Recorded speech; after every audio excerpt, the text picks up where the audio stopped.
Hi everyone, for this assignment we are going to identify some color choices for your business.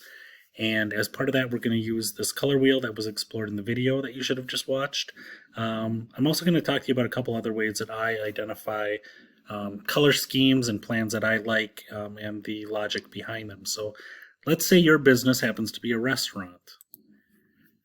So one of the great things you can do is just go search restaurant chains in Google and have a bunch of them pop up and then try to find common themes amongst them. To me, I think there's a couple colors that really stand out in a number of these: red and yellow. And as we learned from the psychology video, there's probably reasons behind that. So that's one thing to think about if maybe you're considering a restaurant as your business. This happens to be a list of hotels. So colors that stand out to me as a group, I see a lot of blues. I see on some of the fancier hotels, there's some black being used, which is kind of that elegance theme that they were talking about in the video.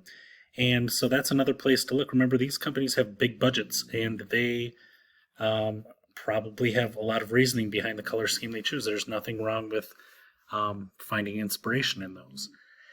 I am a sports fan, so I also like to maybe identify or go look at logos that I happen to like. So I've always liked the Timberwolves colors, even though I don't like the Timberwolves team necessarily, or at least how they're playing.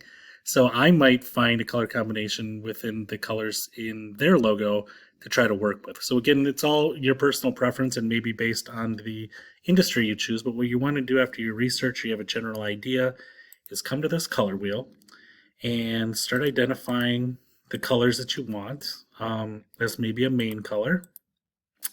And then when you do that, you can also choose different kinds of color combinations. So maybe you want to stick to monochromatic. Maybe you want to go triadic, the triangle.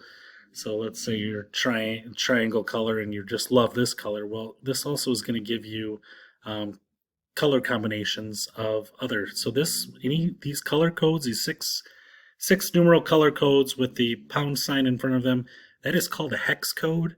That is going to be used in Canva to find that color. So once you've identified what your color scheme is, I like this one, I'm going to stick with this.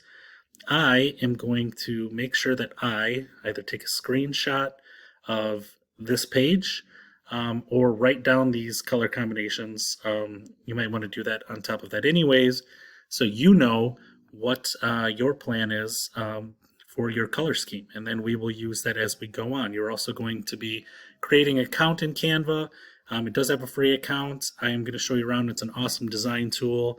I think you could use it in a number of your classes as you get comfortable with it, so we're going to explore that as well.